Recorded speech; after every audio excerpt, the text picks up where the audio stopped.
வணக்கம். அன்பான ஜோதிட ஒளி நேயர்களே, உங்களை வணங்கி மகிழ்வது உங்கள் சித்த யோகி பேரம்பளவாணன். இந்த கார்த்திகை மாதத்தின் பலன்களை கேட்டிருந்தீர்கள். அதை நாம் தொடர்ந்து தந்த போதிலும் இந்த கார்த்திகை மாத பலன் மிகவும் அற்புதமானது. இதோ அருகில் காட்டப்பட்ட ஜான்சி ராணியினுடைய கோட்டை இது.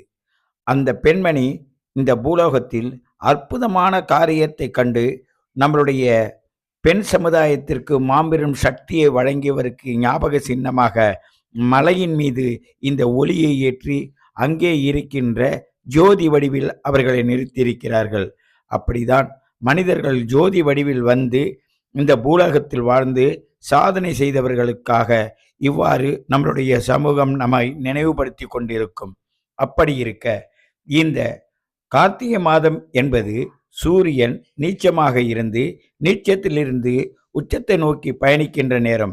இதில் மார்கழி மாதம், கார்த்திகை மாதம் இரண்டும் இந்த பூலோகத்திற்கு சிறப்பான மாதங்கள். நாம் எதை சாதிக்க வேண்டுமோ அதை சாதிப்பதற்கு வழிவகுக்கின்ற நாள். இந்த நாளை நாம் நன்கு பயன்படுத்த வேண்டும். ஒவ்வொரு ராசிக்காரர்களும் தன்னுடைய குலதெய்வத்தை நினைத்து இந்த மாதத்தில் விரதம் இருந்தால் உங்களுடைய ஒவ்வொரு காரியங்களும் சீரும் சிறப்புமாக வரும். அதற்கு இந்த மாதமானது பயன்பெறும்.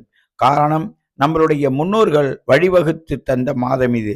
ஆகையினால் இந்த நாளில்தான் நமக்கு ஐயப்பன் கோவிலுக்கு செல்கின்ற ஒரு விரத நிலையையும் இங்கு சுட்டிக்காட்டியிருக்கிறார்கள். நம் மக்களும் இது மாதிரி சென்று வருகிறார்கள். ஆத்ம ஜோதியாகிய மனோநிலையை 12 ராசிக்காரர்களும் சேர்ந்து இந்த விரதத்தை எடுப்பதற்காக பொதுநிலையாக இந்த மாத பலனை தருகின்றோம். இந்த பொதுநிலையாக மாத பலன் தருவதற்கு காரணம், சனி தன்னுடைய வீட்டில் சுகமாக இருக்கிறார் கும்பத்தில். கும்பத்தை நோக்கி செல்லுகின்ற இந்த சூரியனானது சகல 12 ராசிக்காரர்களுக்கும் நன்மையே செய்யுமே தவிர தீங்கு செய்யாது.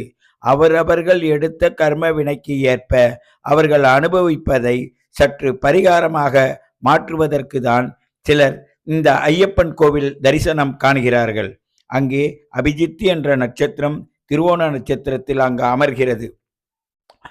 அந்த நட்சத்திரத்தை கண்டு இந்த ஐயப்பன் சுவாமியின் தரிசனம் கண்டு ஆன்மாவை சுத்தப்படுத்துகிறார்கள். அப்படிப்பட்ட இந்த உன்னதமான இந்த கார்த்திகை மாதம், மார்கழி மாதத்தை நீங்கள் பயன்படுத்தினால் 12 ராசிக்காரர்களுக்கும் முன்ஜென்ம கர்ம வினைகள் தீரும் என்பது அனுபவ உண்மைகள். அதைதான் இப்பொழுது எல்லோரும் செய்து கொண்டிருக்கிறார்கள். அதையே செய்யுமாறு கேட்டுக்கொள்வது உங்கள் ஜோதிட ஒளியின் அன்பான சித்த யோகி பேரம்பளவாணன். நீங்கள் தொடர்ந்து உங்களுடைய அன்பு உள்ளங்களை இதில் நிலைநாட்டுங்கள். நன்றி.